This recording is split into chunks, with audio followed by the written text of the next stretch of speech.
حي على الفلاح.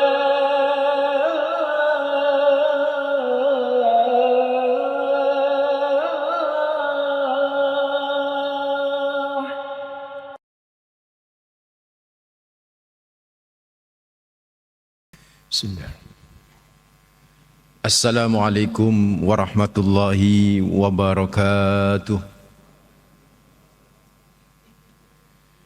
Alhamdulillah. Wassalatu wassalamu ala asrafil anbiya'i wal mursalin Nabiina Muhammadin wa ala alihi wa sahbihi wa man tabi'ahum bi ihsanin ila yaumiddin. Amma ba'd. فإن أصدق الحديث كتاب الله وخير الهدي هدي محمد صلى الله عليه وسلم وشر الأمور محدثاتها وكل بدعة ضلالة وكل ضلالة في النار. اللهم انفعنا بما علمتنا وعلمنا الذي ينفعنا وزدنا علما. اللهم إني أعوذ بك أن أضل أو ضل وأزل وزل وأظلم أو أظلم أو أجهل أن يجهل علي وصلى الله على النبي محمد والحمد لله رب العالمين. Ikhwatuddin hafizakumullah. Saudaraku hadirin hadirat, bapak-bapak, ibu-ibu jamaah salat subuh Masjid Al-Falah hafizakumullah, yang semoga Allah selalu menjaga kita semua, memberi bimbingan, memberi berkah, rahmat hidup di dunia dan di akhirat. Amin. Pertama, mari kita panjatkan rasa syukur kepada Allah dengan selalu lisan mengucapkan kalimat terbaik, terindah sebagai wujud rasa syukur kita atas semua nikmat-nikmatnya, yaitu kalimat hamdalah alhamdulillahi rabbil alamin. Yang kedua tentu salam, salawat terus juga bisa menjadi kalimat terindah kita dalam hidup kita. Allahumma sholli ala Muhammad wa ala ali Muhammad. Semoga salam, salawat kita diterima sebagai amal soleh dan kelak bisa menjadi syafaat bagi kita di hari akhir. Amin ya rabbal alamin. Saudaraku ikhwatuddin hafizakumullah, seringkali bapak-bapak, ibu-ibu, kita mendengar, membaca sebuah riwayat bahwa pasar itu seburuk-buruknya tempat.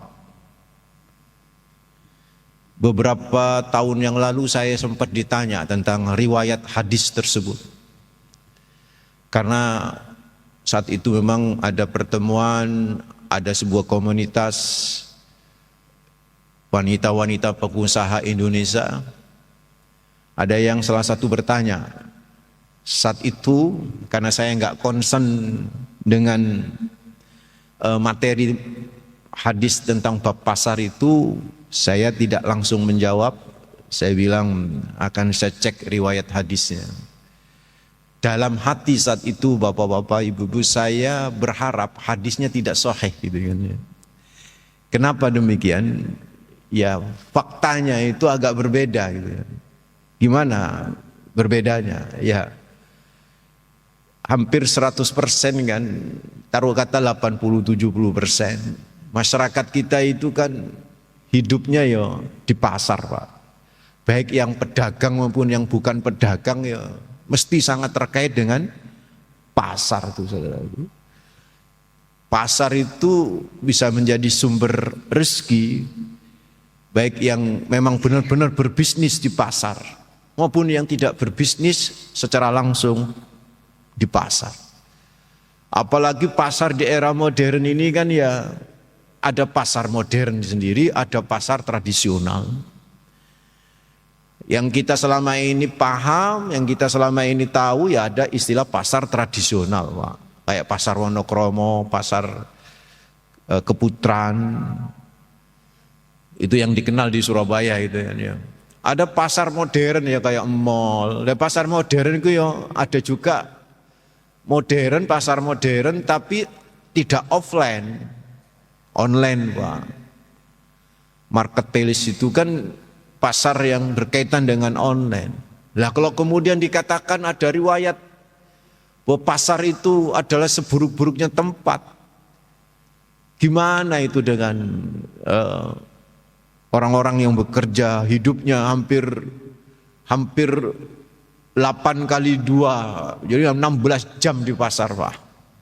Pagi dan malam, dari mulai buka pasar Bahkan ada teman yang di pasar ini, pasar Kembang nih. Itu di pasar Kembang kan sekarang pasar tradisionalnya dibuat untuk makanan kue-kue itu. Itu buka lapaknya jam 2 itu. Buka lapaknya jam 2 sampai menjelang subuh itu. Terus gimana? Apakah kemudian orang-orang yang kayak begitu itu kemudian masuk kategori berada di seburuk-buruknya tempat? Itulah kemudian yang mendasari saat ketika saya ditanya sebelum saya ngecek, sebelum kemudian saya kaji lagi itu Pak. Itu saya berharap itu dhaif hadisnya itu kan. Atau nek iso ya maudhu palsu gitu kan. Saya nggak jawab itu sampai beberapa tahun. Kemudian beberapa pekan yang lalu saya diminta ngisi ceramah di pasar DTC. Ada komunitas tenan-tenan yang nyewa DTC ini Pak. Ceramah di situ. Dan minta ke pasar. Akhirnya pertanyaan yang lama itu terkuak kembali dan saya mutolaah. Yang saya jadi kaget itu ternyata riwayat hadis itu Pak bukan kaleng-kaleng ternyata Pak. Itu riwayat hadis dari kitab Sahih Muslim. Jadi memang hadisnya itu sahih gitu kan. Jadi saya gimana ini ya? Secarilah mutolaah. Maka untuk memahami itu Bapak-bapak, mari kita coba lihat ada satu ayat dalam surat Al-Furqan yang menggembirakan, Pak, menggembirakan para penggeliat pasar, Pak.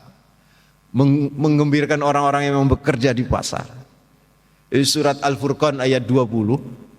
Di situ riwayatnya kan terkait dengan asbabun nuzulnya ini kurang lebih terkait dengan orang-orang musyrikin Quraisy itu atau orang-orang Yahudi tidak mau terima kalau Nabi itu manusia, Pak. Mangan koyok awake dhewe ini kayak mereka itu. Terus sering masuk ke pasar. Oh, Nabi kok sering masuk ke pasar, ku Nabi apa kan begitu kan. Nabi kok yo mangan iku, kok butuh makan iku Nabi apa. Karena mereka berpaham Nabi itu harus malaikat yang jaim banget ke pasar, yang jaim banget kemudian makan seperti bagaimana manusia ini kan. Maka saat itulah Allah menurunkan, memberikan penegasan. Surat Al-Furqan ayat 22, "Wa ma arsalna qablaka minal mursalin illa innahum la ya'kuluna at-ta'am wa yamshuna fil aswaq wa ja'alna ba'dakum li ba'din fitnah atasbirun wa kana rabbuka basyira." Apa kata Allah Rabbul Alamin? "Wa ma arsalnaka qablaka." Semua nabi yang kami utus sebelum engkau ya Muhammad, termasuk engkau, itu adalah para nabi-nabi itu illa innahum la ya'kuluna at-ta'am. Mesti yo mangan wong menungso, Pak. Mesti punya rasa nafsu ingin makan wong manusia. Dan ini yang perhatikan ini. Wa yamshuna fil aswaq.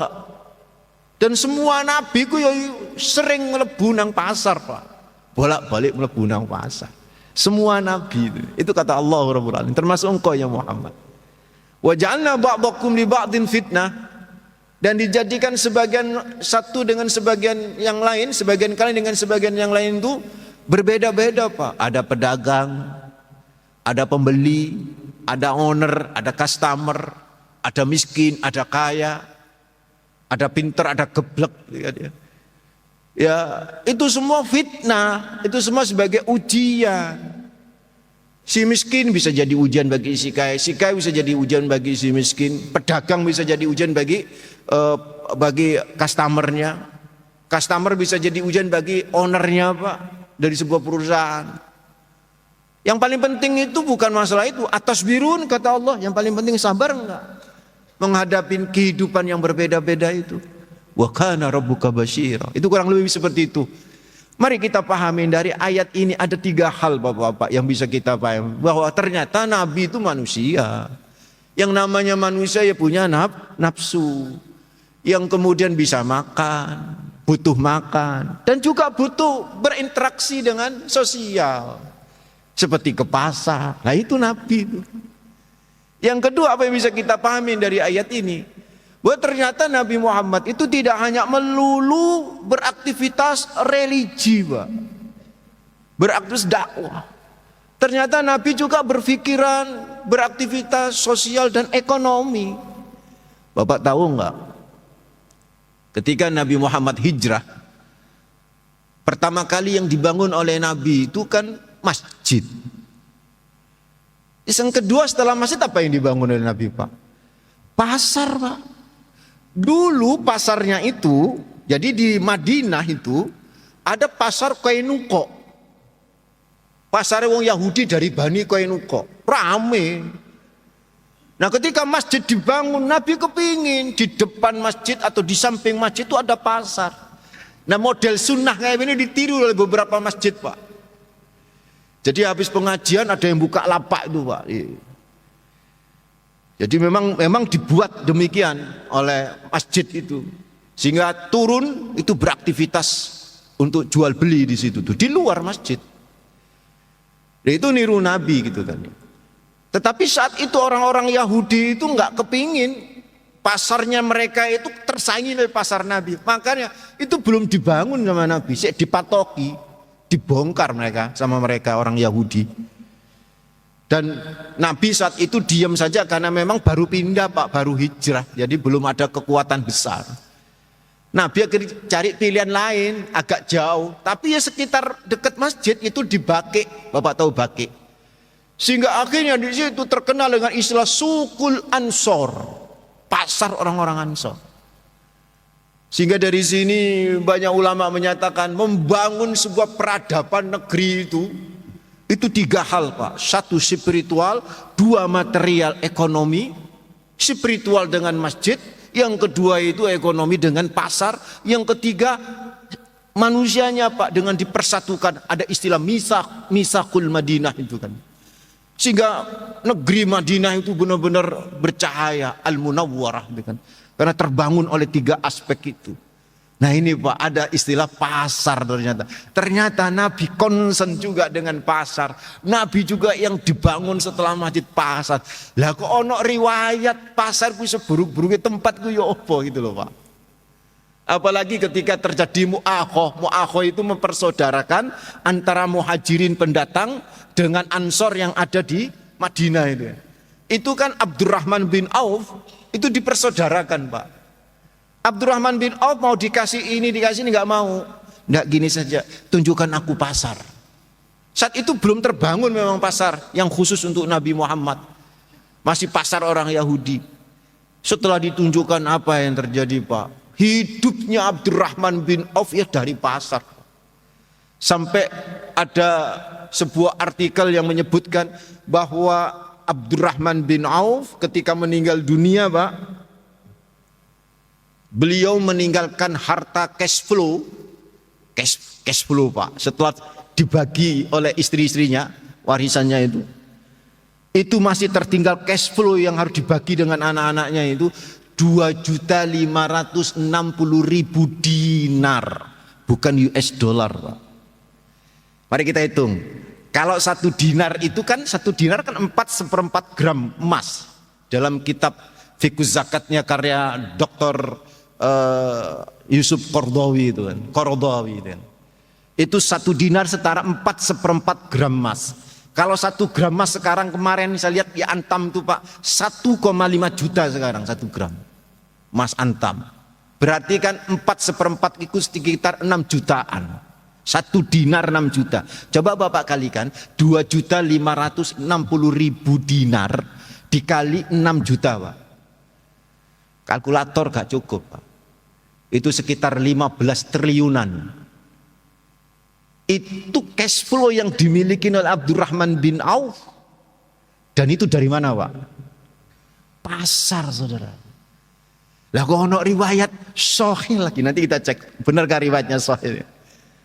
Itu yang kedua yang kita bisa pahami dari ayat ini, Pak. Bahwa ternyata pasar itu sangat koheren dengan Nabi dan sahabat-sahabatnya. Yang ketiga apa yang bisa kita pahami dari ayat itu, saudara?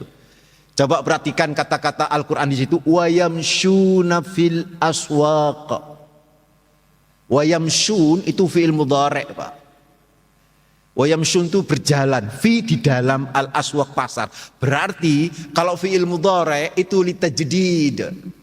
Dalam dunia ilmu nahwu itu litajdid faedahnya. Kalau dalam bahasa Inggris namanya present continuous apa? Selalu. Makanya menerjemahkan wa yamshuna fil aswaq itu bisa diterjemahkan dengan mereka para nabi termasuk Nabi Muhammad itu selalu masuk pasar, Pak. Selalu masuk pasar, bisa tiap hari, Pak, masuk pasar. Nabi kalau tidak ada kepentingan di luar kota, Pak, Nabi habis duha, ya mesti nang pasar. Cuma bedanya kalau Nabi ke pasar, Pak, itu ngecek hisbah, pengawasan. Kalau kita ke pasar ya gak dodolan, ya shopping Windows shopping. Kalau kita ke mall, sering ke mall juga kita Ustadz, tapi bisnis karena punya stand di situ, atau memang keluyuran healing. Kalau Nabi sering ke pasar, Pak, itu untuk hisbah. Maka pada zaman Ibnu Taimiyah itu beliau punya namanya kitab Al-Hisbah. Hisbah itu pengawasan khusus di pasar. So dari itu semua berarti Nabi kan senang ke pasar. Lah kok ono riwayatnya, Pak. Riwayatnya dari Abu Hurairah anna Rasulullah sallallahu alaihi wasallam ini ditakhrij oleh Imam Muslim dalam kitab sahihnya. Muslim, Pak. Dan kalau lihat teks hadisnya itu lebih parah lagi itu. Apa kata Rasulullah? Ahabbul bilad ilallah masajiduha wa abghadul bilad ilallah aswaquha. Yang paling dicintai dari sebuah negeri adalah masjidnya. Dan yang paling dibenci Pak, bukan seburu-burunya tempat, yang paling dibenci dari sebuah negeri aswaquha, pasar-pasarnya. Kan lebih parah itu, Pak. Terus gimana kita memadukan hadis ini dengan ayat Al-Quran tadi itu Al-Furqan ayat 20 yang kita gembira dengan Al-Furqan 20, dengan pemahaman penafsiran Al-Furqan 20, kok ada riwayat ini gimana? Ya kita kembali kepada ulama, Pak. Ada dua ulama yang ini saya sampaikan di sini, Bapak-bapak. Yang pertama adalah Imam An-Nawawi rahimahumullah. Beliau menyatakan yang dimaksud dengan ahabul bilad ilallah itu tempat yang paling dicintai oleh Allah itu masjid. Itu karena memang masjid itu tempat untuk ketaatan, tempat untuk zikir, wajar. Sedangkan yang dimaksud oleh Nabi abghadul bilad ilallah itu aswaquha, tempat yang paling dibenci oleh Allah itu adalah pasar. Karena memang pasar ini kata beliau nih, li'annaha mahalul ghisyi wal khidha. Karena memang pasar ini tempat tipu-tipu, Pak. Ya, iya toh, Pak.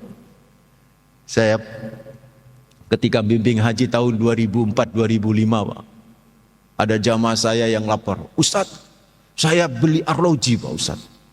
Ini asli, dapat murah, Ustadz. Ini di Indonesia nggak dapat. Saya lihat arlojinya, dalam hati sudah saya lihat itu fake, palsu. Piro, Pak? Piro ibu-ibu ini? Berapa, Bu, sampai beli? Ini nawarnya awalnya 800 real. Saya tanya, katanya asli sampai sumpah-sumpah wallah. Padahal wallah itu bukan sumpah, Pak. Ya kan tipu-tipu kan? Bu, kalau ibu enggak gelo, bolehkah kita ke sana lagi? Nanti saya tawar, bisa jauh dari harga yang dia dapat 400, dari 800 dia dapat 400 real. Dia kan hampir 400 hampir 2 juta kalau uang sekarang, Pak. Oh, enggak apa-apa, Pak Ustaz, saya penasaran. Memang berapa sih harganya? Ini asli, Pak Ustaz. Nanti kita lihat sih. 2 hari lagi saya ke sana sama beliau nih, sama beberapa jamaah. Ternyata yang jual sama ya. Zaman dulu nggak ada yang bahasa Indonesia, Pak. Kalau zaman sekarang penjual banyak bahasa Indonesia. Sodik, kam hadi. Itu arroji itu berapa? Sama persis. Sama nawarnya. Sama niyami'ah. 800 real. Wali itu. Mahal saya bilang gitu. Hada laisa asliya. Hada asli? Asli. Wallah. La taqul wallah. Kul wallahi, saya bilang. Jangan ngomong wallah, tapi katakan wallahi. Wallahi, Pak. Kalau sumpah itu wallahi, bukan wallah. Wallahi. Enggak berani dia. Baru dia ngaku, ya sudah. Langsung turun, Pak, 100 real. Tak gelem. Diturunkan lagi 50 rial. Misalkan sing ibu-ibu di belakang saya. Gelo luar biasa. Ya memang gitu, tipu-tipu. Jadi pantas kalau Nabi menyatakan memang tempat yang paling dibenci Allah ya pasar itu, karena di situ tuh sarang tipu-tipunya, sarang ribanya juga ada, sarang janji-janji palsunya juga banyak, begitu tuh saudara. Dan Ibnu Battal ketika mensari Sahih Bukhari menyatakan begini, wa amma idza dzukirallahu fis suq fa huwa min afdhalil a'mal. Lah kalau di pasar itu ada zikir kepada Allah, ingat aturan Allah, itulah yang terbaik. Sehingga dari sini Bapak-bapak, kalau kita padukan memahami ayat sama nas hadis itu bukan bertentangan, kita padukan Pak. Kesimpulannya apa? Bahwa yang namanya pasar, supermarket atau mall Pak, yang zaman sekarang semuanya bisa jadi baik Pak, atau bisa jadi buruk, bukan karena persoalan tempatnya, tapi persoalan apa? Personalitinya Pak, pribadi orang-orang. Nah kalau kemudian misalnya nih Bapak-bapak di pasar Pak, pas waktu masuk pasar berdoa, kan ada adab-adabnya masuk pasar berdoa. Buka lapak, bismillahirrahmanirrahim. Waya azan, tutup. Ada Pak di mall itu Pak, ditutup, lagi sholat. Kebetulan mungkin yang jaga satu orang. Bagus kayak begitu Pak. Memang toko sebelahnya lagi pipis Pak, ditutup juga Pak. Tapi kan ini kan penting, lagi sholat. Bahkan ada setan itu tetap buka. Ada si ceweknya itu dengan mukena yang lengkap, dia sholat Pak di situ Pak. Nah model-model kayak begitu ya bagus tuh saudara. Model-model kayak begitu yang membuat kemudian pasar itu saudaraku ikhwatiddin fillah dimurkai oleh Allah, paling dimurkai, paling dibenci oleh Allah Rabbul Alamin. Itu bukan karena tempatnya, tapi bagaimana kita berbicara atau beraktivitas terkait dengan tempat itu. Ya sama saja, ngapunten Pak, di masjid tapi rasan-rasan orang, itu dosanya lebih parah itu. Di masjid buka setan gepeng Pak, tahu setan gepeng Pak? Handphone yang dibuka ternyata baju-baju you can see everything and anymore, pedoke yang didelok misalnya. Ya sama, itu malah lebih dimurkai oleh Allah, karena tempat ini tempat yang seharusnya berzikir, dibuat kemudian tidak senonoh, durhaka kepada Allah Rabbul Alamin. So kembali Pak, pasar menjadi barokah Pak. Satu, kalau kita berada di pasar itu benar-benar mengedepankan tata aturan Allah Rabbul Alamin. Ya menghindari ribawi. Ya kalau ke sana berpakaian yang bagus sesuai dengan Islam. Jangan you can see everything and anymore. Kan begitu. Satu. Yang kedua, pasar itu bisa jadi barokah kalau kita ketika masuk pasar ya mengedepankan zikir kepada Allah. Ya ada doa. Nek nunggu setan lagi gak ono wong, gak ono pembeli ya mbok maca Quran. Kan begitu. Itu pasar bisa menjadi apa? Barokah. Dan yang ketiga yang paling penting, ayo mindset kita tentang konsep sukses itu Pak. Itu bukan karena setan rame dikunjungin orang, bukan. Setan sebelah sepi, setan yang satunya itu rame, bukan Pak. Bukan itu sukses. Sukses itu adalah ketika sebagaimana doa Rabbana atina fid dunya hasanah wa fil akhirati hasanah wa qina adzabannar. Yaitu artinya sukses di dunia baik. Baik itu tidak hanya sukses materi, tapi spiritualnya juga baik. Maka nanti di akhirat lepas dari api neraka dan ahli surga. Itulah sukses. Sehingga nggak ada hasut kalau setan sebelah rame, setan awake dhewe sepi Pak, gak ono hasut Pak. Karena pikirannya kita, orang yang pikirannya benar, ya sukses itu tidak harus rame kayak begitu. Sukses itu bagaimana tetap hubungan kita kepada Allah itu rame, zikir kepadanya, maka itu adalah sukses. Itulah pasar barokah. Jadi kembali Bapak-bapak, ibu-ibu, sing jenenge pasar itu seburuk-buruknya tempat itu kalau kita benar-benar mengikuti hawa nafsu, yaitu tipu-tipu di situ. Mulai pagi sudah yang dipikir planning gimana nipu orang, gimana ngentit barang, gimana ngurangin timbangan. Waliyadzubillah. Itulah yang dimaksud oleh hadis abghadul bilad ilallah aswaquha.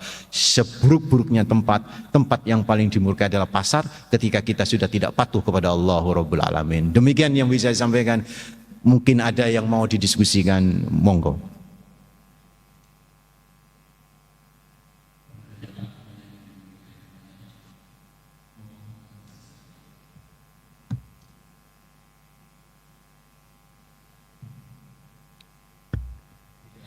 Baik, alhamdulillah. Mudah-mudahan Bapak-bapak apa yang kita bahas menjadi inspirasi bagi kita semua, dan mudah-mudahan bagi yang di sini penggiat, aktivis pasar, aktivis ekonomi, semua kembali kepada Allah Rabbul Alamin. Semua kembali bagaimana kita beraktivitas sesuai dengan standar syariat halal haram. Kalau itu bisa kita lakukan, berada di mana saja, insya Allah kita dicintai sama Allah Rabbul Alamin. Aqulu qouli hadza wa astaghfirullah li wa lakum innahu huwal ghafurur rahim. Mohon maaf. Assalamualaikum warahmatullahi wabarakatuh.